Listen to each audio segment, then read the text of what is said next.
আগামীকাল কলকাতা মেডিকেল কলেজের সিনিয়র চিকিৎসকরা তারাও মাস রিজাইন করবেন বলে জানিয়েছে।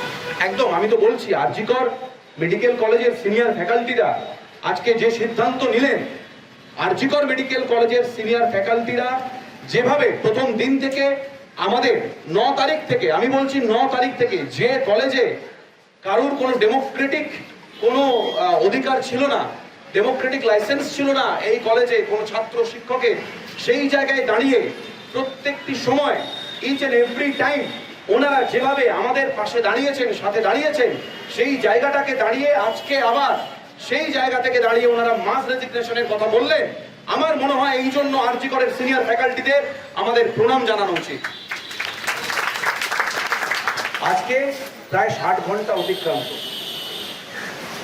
সেই জায়গায় দাঁড়িয়ে আরজিকর মেডিকেল কলেজে সিনিয়র ফ্যাকাল্টিরা সিদ্ধান্ত নেন আজকে সকালে যে তারা মাস রেজিগনেশন করবেন, এবং সেই সিদ্ধান্ত অনুযায়ী তারা মাস রিজাইন করেন এবং তারা জানান যে আমরা চাই, মানে সিনিয়র ফ্যাকাল্টিরা চান যাতে সরকারের দিক থেকে দ্রুত কোনো সদর্থক ভূমিকা নেওয়া হয়, যাতে এই যারা অনশনকারীরা আছেন, যে দাবিতে অনশন হচ্ছে, আমরণ অনশন হচ্ছে, সেই দাবিগুলো যেন পূরণ হয়।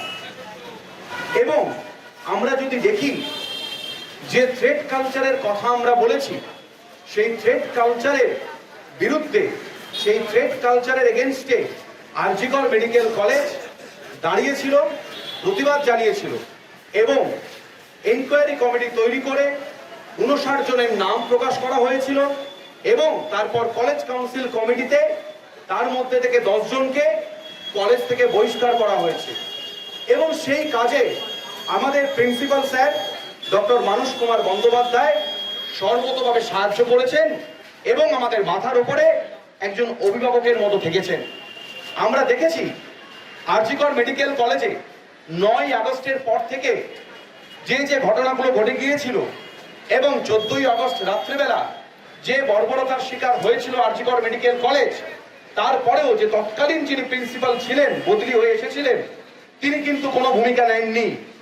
এবং আমরা জানি বিগত 3.5 বছর ধরে আরজিকর মেডিকেল কলেজে যে রকম অরাজকতার একটা পরিবেশ ছিল, যেখানে সাধারণ ছাত্র ছাত্রীরা প্রিন্সিপাল স্যারের সাথে কথা বলা তো দূরের কথা, তার রুমের বাইরে দাঁড়ানোর কোনো সাহস পেত না, কথা বলতে পারতো না, সেই জায়গায় দাঁড়িয়ে আমাদের এখনকার যিনি principal sir doctor Manas Kumar Bandyopadhyay each and every aspect, প্রত্যেকটি জিনিস, প্রত্যেকটি স্টুডেন্টের খুঁটিখাটি জিনিসগুলো উনি অ্যাড্রেস করেছেন, তার সাথে সিবিআই এর ইনভেস্টিগেশন সামলেছেন এবং কলেজে কোথায় কি কি প্রয়োজন, কার কি দরকার, প্রত্যেকটি জিনিস করেছেন।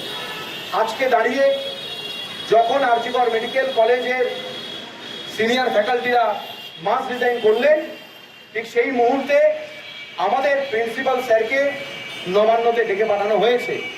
জানি না আমরা কি কারণে ডেকে পাঠানো হয়েছে, তবে আমরা আশা করব যে 10 দফা দাবি নিয়ে WBJDF এর ভাইয়েরা এবং বোনেরা অনশন করছেন, আমরণ অনশন করছেন, মাথায় রাখবেন এটা কিন্তু কোনো রিলে অনশন বা প্রতীকী অনশন নয়।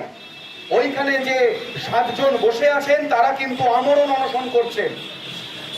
সেই আমরণ অনশনের প্রতিবাদ, আমরণ অনশনকে সমর্থন জানিয়ে এবং যাতে সরকারের দিক থেকে কোনো সদর্থক ভূমিকা পাওয়া যায়, সেই জায়গা থেকে যে মাস রিজাইন করেছেন, সেই জায়গায় দাঁড়িয়ে প্রিন্সিপাল স্যারের সাথে, প্রিন্সিপাল স্যারকে যিনি ডেকেছেন, যারা ডেকেছেন, যারা উচ্চতর মানে প্রশাসনিক আধিকারিকরা, আমরা আশা করব যেন কোনো সদর্থক ভূমিকা সরকারের দিক থেকে আমরা পাই।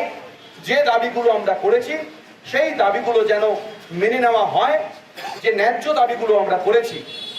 যদি আমরা দেখি যে সেখান থেকে কোনো বিরূপ প্রতিক্রিয়া পাই, তাহলে কিন্তু আমাদের আন্দোলন আরো তীব্র থেকে তীব্রতর হবে।